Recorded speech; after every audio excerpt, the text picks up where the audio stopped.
Listen, we are always looking for a reason to celebrate around here, and since today is, didn't you know, National S'mores Day, we are ready to lean right in.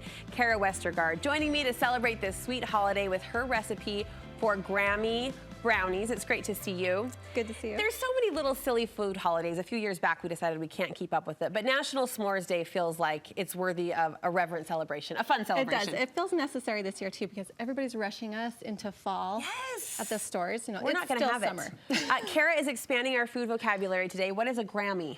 Okay, so a Grammy is a mix between a brownie and a gram. So it's Grammy. A Grammy. All right. Some people thought that was their name. That's what their grandkids call them. Right. Today you're becoming a dessert, ladies, so congratulations. Yes. How do we start, Khara? Okay, so what we're gonna do real quick, it's an easy recipe. It is, once again, it is technically a brownie. Okay. So we have just our flour, our cornstarch, get that all in there, our salt, and we can't forget cinnamon. We need a little bit of that. For that graham taste, and then we're just gonna go ahead and whisk that together real quick. These are thick bars too. I'm looking at the pan over your shoulder. They're this so looks good. like a good bite. And then we'll just put that aside and move to our wet ingredients. We have melted butter. And I wanted to take a moment here to slow down and focus on the fact that we can use a scale to measure things. And I want to encourage that for everybody. You're a fan of the scale. So much less messy. Okay. So much less messy. Yeah. Less messy. There's not a bunch of measuring cups that you have to. Because you can just add per weight. So you're adding, is this honey? Yeah. Yes, this is honey. So do you want to go ahead and pour 2 ounces in there for me? Oh my gosh, that's trusting that you know how I know how to read a scale. Hold on. But we only need 2 ounces. Hold on, I know. Now I'm scared.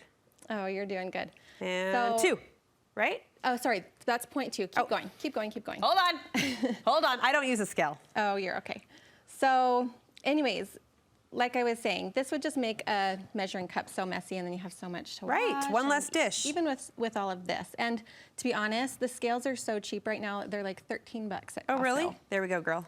Good. Okay, 2.1. That's okay. Will you forgive me? We won't tell anyone. Okay. Okay, so then we're just gonna add 2 kinds of sugar, brown sugar, light brown sugar, and white sugar. Okay. And then we're gonna hurry and mix that together. And you wanna mix that until the butter looks like it's all incorporated. Okay.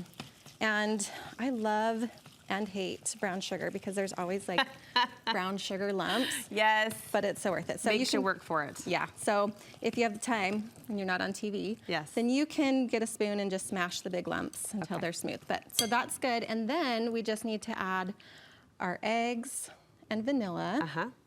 Use a good vanilla because there's so many vanillas that don't do you any favors. So there's get snobby, right? Yes, get snobby with that that's where you want to get the good thing. So there's no graham cracker in the recipe. It's just the cinnamon flavor that gives us. Cinnamon and the honey. Yeah. So another thing is too is that my flour that I used was actually, that's a good question. Will you keep mixing? I would love to. Okay. The flour that I used was a gluten-free flour.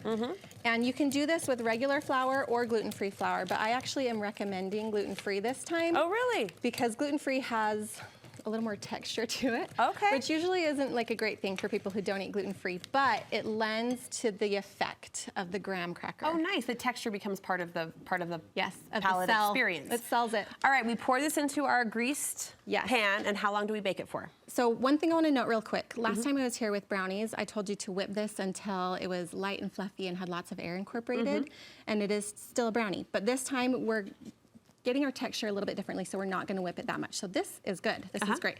Put it into our pan. Yeah. We'll just put that aside. Okay. Put it in the oven, and as soon as it comes out... This is cool. Nobody panic. We learned when you reach into an oven on TV without hot pads. We get emails. Also, my fingers are dead. Oh, that is not cool. Oh my gosh, are you okay? Get this girl a cold compress. Oh my gosh, no fingerprints. Feel free to do what you want on the way home. It was really just on warm. Oh, bless you. Okay. I'm good. All right, so you've baked it with chips on top? So no, I actually put the chips on afterwards, and just for TV, I wanted to make sure they were still melted, so they're in the oven. But as soon as you get it out of the oven, put your chocolate chips on top and let it get all melty. The good chunky kind, and then the marshmallows? And then the marshmallows. So if you're gonna eat this right away, you can do just straight marshmallow if you'd like. However, if it's gonna sit for just a little bit, I recommend always doing a little bit of marshmallow fluff because that'll help keep your marshmallows from hardening, and after you toast them, they kind of get a little less. Yeah, we should point out, after the fluff comes the marshmallows, which are toasted. The dessert itself looks beautiful and worthy of its campfire gold star. Khara, thank you so much. You're welcome. Brownies. The recipe's on our website. Where can we get more recipes from you, though? So I'm on Instagram at Balsamic Baker. You can find me there, and I share all of my recipes. I love how you took a basic brownie over the top in honor of, I think, what is everyone's shared favorite summer holiday. After the 4th comes National S'mores Day. Thank you so much.